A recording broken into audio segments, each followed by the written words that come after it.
welcome to our program. Today we are visiting Go Extreme, an exhibition here at Kunsthal Aarhus. An exhibition that can be even called festival. And today we're going to have a guided tour with the creator of the exhibition Go Extreme, Peter Ole Pedersen. And you also have these ventilators that are placed around the room that are sort of like changing the temperature of the body as well. Ah, so that's also part of the exhibition? That is also part of her work. Okay. So everything from the same artist? Yeah, everything from the same artist. So Ditte has sort of like really thoroughly worked with the room here. And the whole piece is called, as a sort of like title for everything, is called Cafe Room. Cafe Room. So, this is so peculiar. I would never think about a pregnancy as an extreme sport. No, but it's not per se.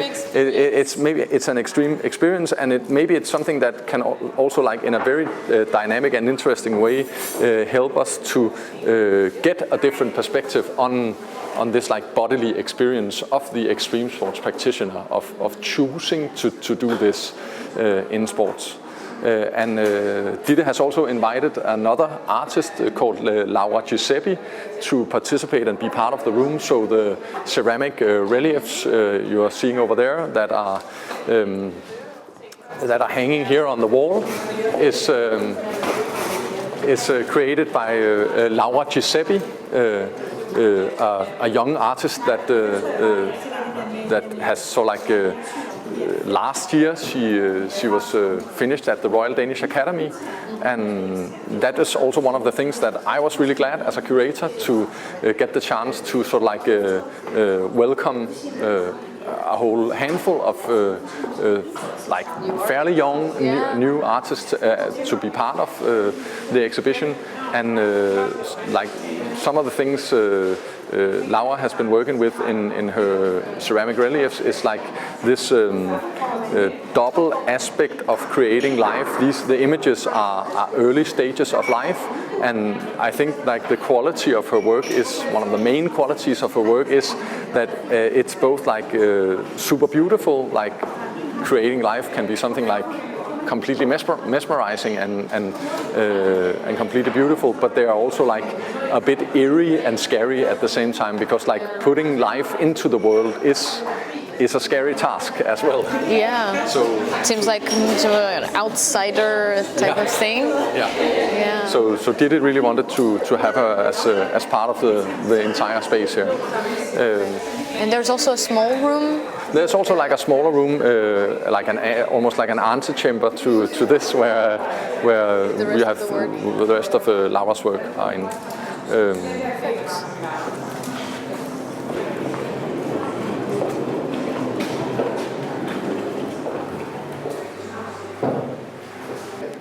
Okay, so this is like the smaller space where three other of Laura's pieces are on display, and of course we wanted to have also like the exhibition, Go Extreme exhibition, to encompass like the entire exhibition place. So now we've moved, I would say, from the absolute external part of the exhibition with the sculptures outside and with the climbers wall into inside the human body. I would almost say, like through the anatomic sculpture figure in the other gallery, and now into the human body and into this like stage of creating life. And is it the reason why this is like a smaller space? I'm very satisfied with sort of like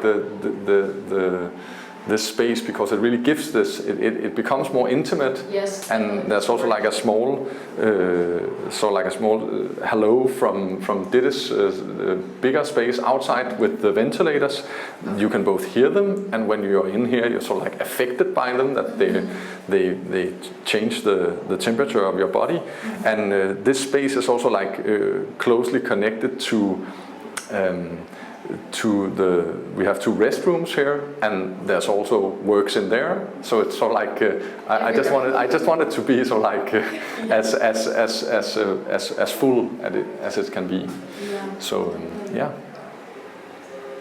And I just like they are like they have this fantastic quality about them, Lara's work there, that you really get into them, and they have this sensibility about them, and also like a great play, I think, on the materiality of the work, that they are super heavy, because it's like they are super heavy. Yeah, and then they have this like almost ethereal quality. So I really like that contrast in the work. But what's most important for me is that they're sort of like part of the scenography, that you don't necessarily have to experience them as a singular piece of art. Yeah. That you see, yes. Yeah, everything is connected. Everything is connected. Clearly. And yeah, you're also mentioning this is like, you can clearly see that this kind of stands out. Yeah. And in that one also. Yeah, and again, this would be like a good example of one of Laura's works that has this like double quality of something that is extremely beautiful and at the same time a bit eerie. Like a lot of reactions we've had on this. Yeah, uncomfortable, and you get this sort of like there's something like well known about the work, and at the same time something very foreign. Mm-hmm. Yeah, and I think that's a special quality. Right. And what about the art in the restrooms? Maybe we can. Yeah, you can take a look there, if it's not occupied. Okay, so I like this. I really like that we get all the way to the most profane part of every building. This is the restroom at Kunsthal Aarhus, and we also have different art pieces here that we feature. We had a collaboration with an extreme sport event during the summer called death diving, which is like a Norwegian phenomenon where divers dive in these weird positions, and then they sort of like fold themselves together, and the whole purpose is to break the surface of the water in a way so you don't hurt yourself. Yeah, and yeah, so you do. It's almost like a street style free diving, and I really wanted to sort of like it was fun to be part of that event and have Go Extreme as part of that event, and then of course to feature some of the images captured at the event. And we had two different photographers that did photos at the event, and then we wanted to display like these divers suspended in midair. Mm-hmm. So you have this nothingness. Yeah, this nothingness, and exactly this nothingness, and of course like this high sculptural quality of the body when it's just like floating there almost in free space. So I think it's like it's super simple, the image, but it's also like very saying. And of course we have like these postcards that you can get, that is also part of it. And I just like my idea was, when we had to sort of like install it, okay, let's just install it in the only space that has like running water at the exhibition. So I think it's sometimes fun, and it's also like a very important thing for me too. I think that like humor in contemporary art is like completely out, and it's a problem. I think that the approach and that the point of departure cannot be humor. It's like one thing doesn't like exclude the other thing. You can start at a point of departure that is based on humor. That is a very common thing to do when you're also like two people meeting each other, or just human beings interacting, and then you can sort of like move that somewhere else. I think it's sometimes like a big construction that you have to that you can immediately start by being like super serious and sincere, and that is not the way we interact with each other. And I really want that to I'm very happy when that becomes part of what we're doing, and I think it works well in this in this exhibition. It does, and it also makes things more approachable, more accessible. I feel like some people are a bit intimidated by art because they think that they need full education to understand something, and this makes it way more approachable and it has been for everybody. Yeah, and it has just been like super important for me to at least try to break down that barrier, and also all the time say, okay, you don't have to have this this be in awe of what is happening when you're confronted with an art piece or an entire space that is created in this way. You have to react if it's sort of like if it gives you something, and maybe there's an honesty in that approach, hopefully. Yes. So interesting. So, and I'm just glad that we got to go to the toilet. Yes. Yeah. So maybe we'll move further on to the two other galleries. Perfect. Yeah. Let's go.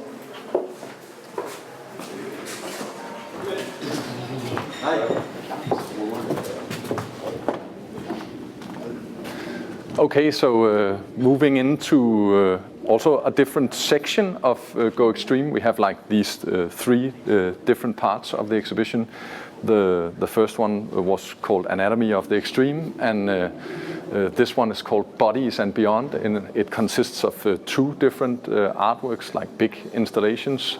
The one we are standing in now is created by Søren Thilo Funder. He's also the artist behind the double Arnold Schwarzenegger sculpture outside.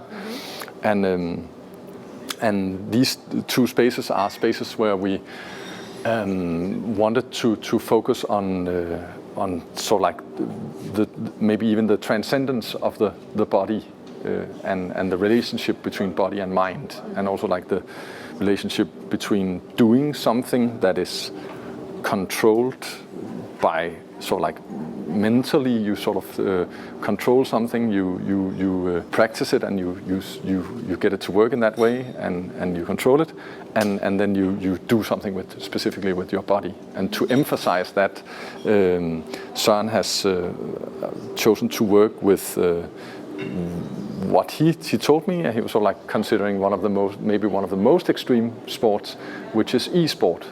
And it's not like extreme in a direct physical way, but it is extreme in its correlation between the mind and the body, because the player, the gamer in extreme sports in esports are sort of like controlling an avatar, controlling a body in a virtual world, but that virtual world is like almost sort of like without bounds. Yeah. And just to clarify, what do you mean by e-sports? It's like e-sports is like electronic sports, like gaming, and so it could be all sorts of different games we could focus on. And Søren has chosen to focus on the first-person shooter, like the war game called Counter-Strike, Global Offensive, and he has constructed this like. This physical space is like an echo of one of the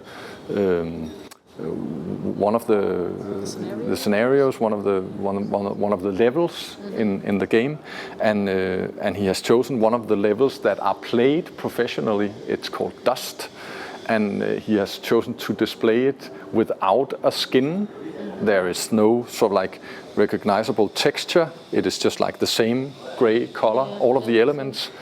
And then have the audience experience that as a physicality instead of a virtual world, and contrast that by a video piece that is now going on up here, and it's a video piece that combines a fictional part, where it's a fictional part where there's a press conference where a game engine is introduced by a speaker, and the game engine is sort of like the DNA behind every game and every sort of like virtual world, and the art piece, Søren's piece here, is also called Game Engine Orange Bulletproof Kits. So yeah, he likes long titles.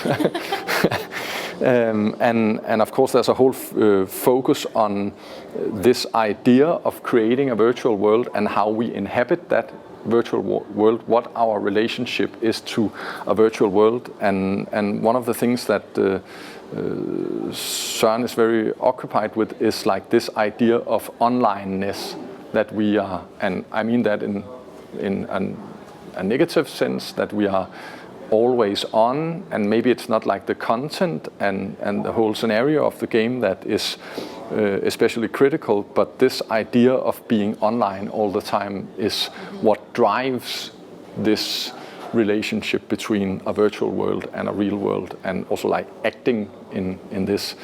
And the fictional, now you can actually see the fictional film is taking up the two center screens, and then the two outer screens. It's a whole combination through this art piece.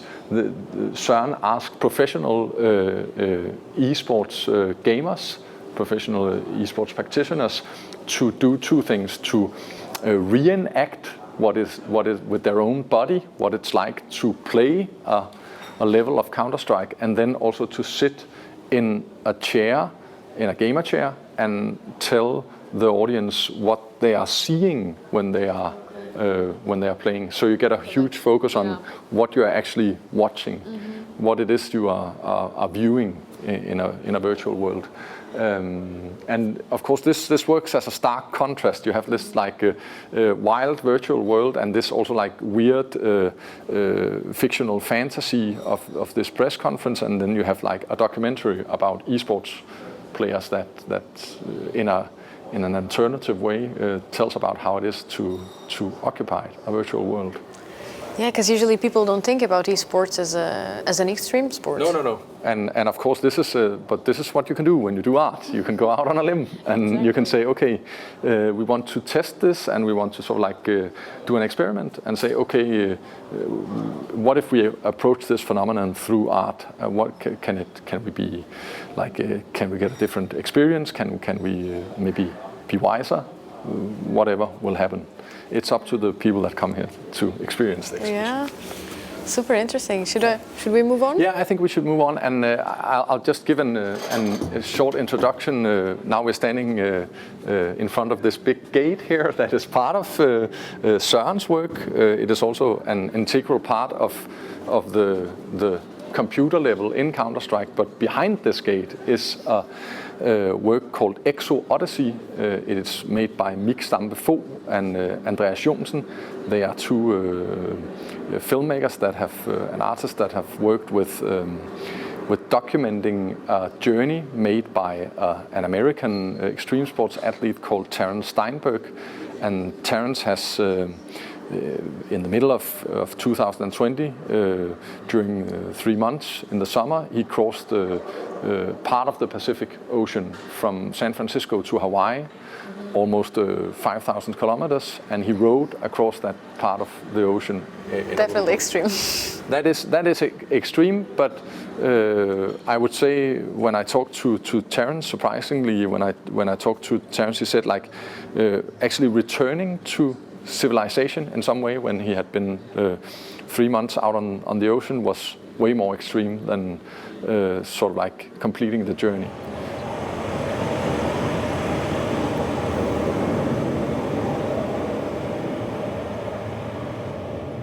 Yeah, and he was by himself.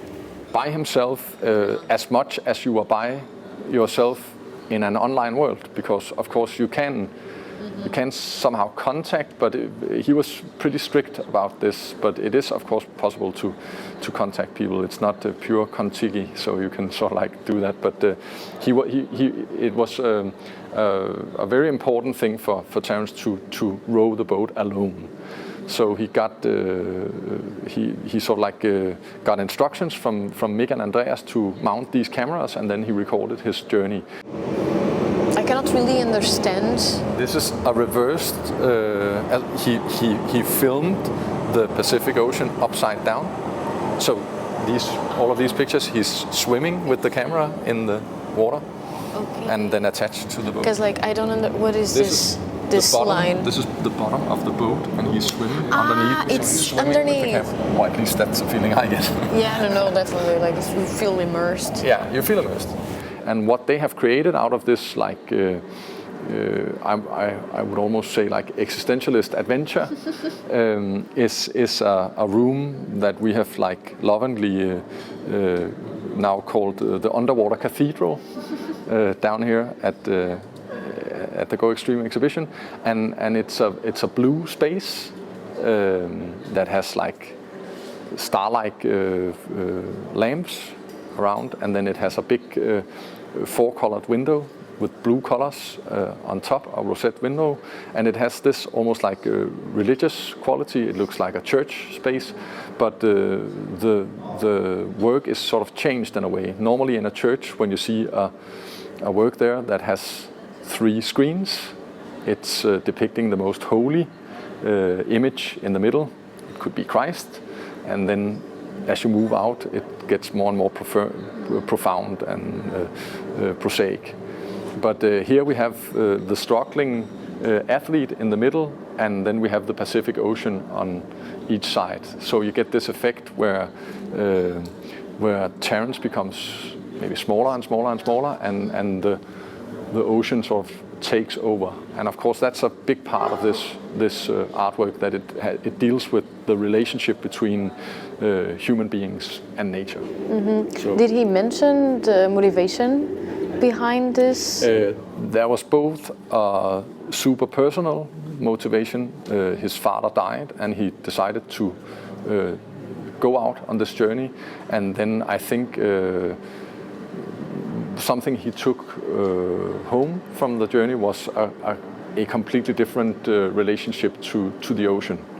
And now it seems like the journey has created a different dedication with Terence and a focus on our relationship to the environment and to the ocean. So I think that was like a big part of the journey, and it was also part of Terence sort of like creating funding for the journey and preparing for the journey. There was a big focus on using the journey to create sort of like a focus and an awareness of the environment. So that was a big part of it for Terence's sake.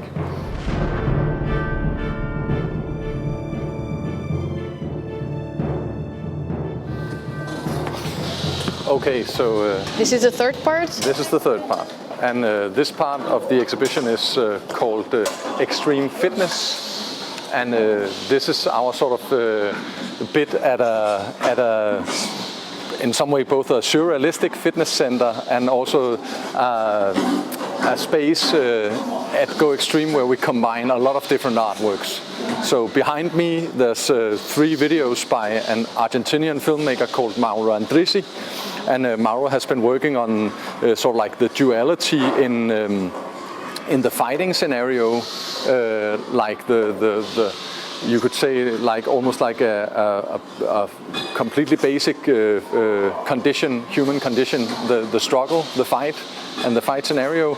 And he has covered that both as sort of like a ritual that you are into for a specific period of time and then you tune out of it, and also like a sport. So it's 3 different sections. One here is covering MMA fighters in a dojo, and one of them is covering this is a real sport where people train as medieval knights. Okay.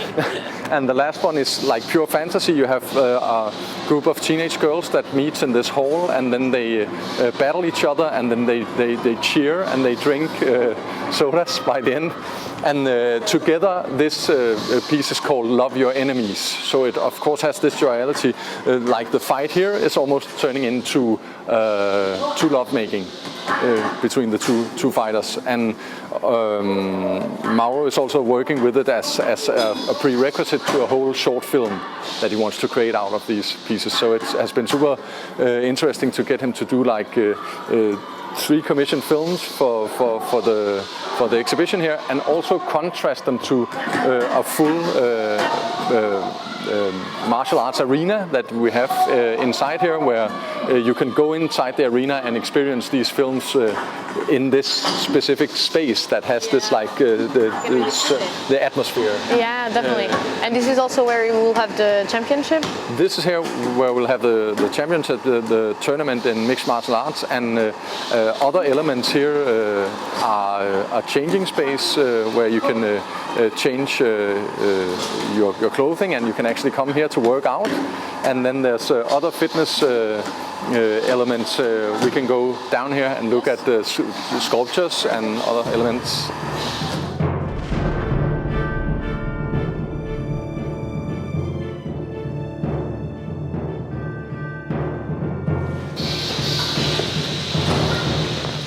So this is the second part of the arena? Yeah, this is sort of like the other section of this fitness space down here, and it is comprised of, I would say, like two other artists, work by two other artists. Just behind me are sculptures made by the American sculptor Tricia Cheney. She is a sculptor that works with fitness machines as sculptures, and she has created these sort of like extra elements in the sculptures that, in some way, they imitate the human body. But what she's interested in, Tricia, in her work is sort of like examining the relationship between work and sport. So a lot of her work is about repetitive movements that we do as part of work, where there are something we are demanded maybe even to do, and then this idea of doing these movements freely when we train. And there's this like relationship also between, which was one thing that interested me a lot, this relationship between the machine and the human body. And it's a relationship that is both like when you do something very intense as training, you almost have this mental projection of turning the human body into a machine, but at the same time you are challenged by the logic of the machine that is just like, keep going, it's unstoppable in some way. And so it's both, it's a work that is both like intriguing, but also like quite scary at the same time. And what are, because I see weird materials being used? Medical material, like these medical bags, and all of these elements that are on the machines are sort of like are also elements that Tricia wants to have sort of like a direct sort of like reference to the human body, something we have to deal with maybe when we get ill, when something serious happens. These casts on this machine are casts of heads that you need to use when you need to do CPR on an infant, and the other two works here that are part of the big machines are sort of like directly copies of casts of parts of the human body. And combined with Tricia's work, which I think work very well, now the generator is starting.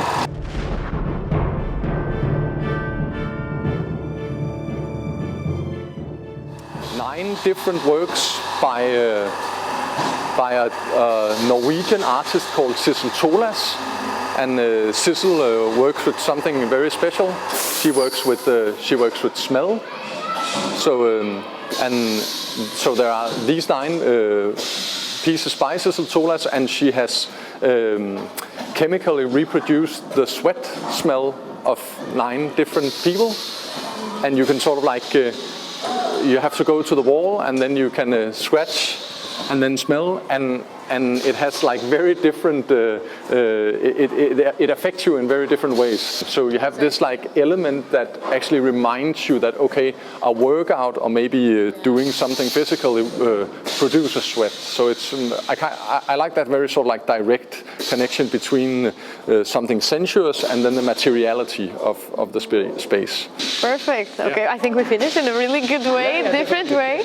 Thank you so much, Peter, for You're welcome. For showing us around. It was really lovely experience, super interesting and really outside of the box. Yeah, definitely. So thank you so much. Yeah, thank you so much. Thanks for us. coming and take care. Thank you. Thank you for staying with us. This was a very interesting and curious exhibition, and see you next time.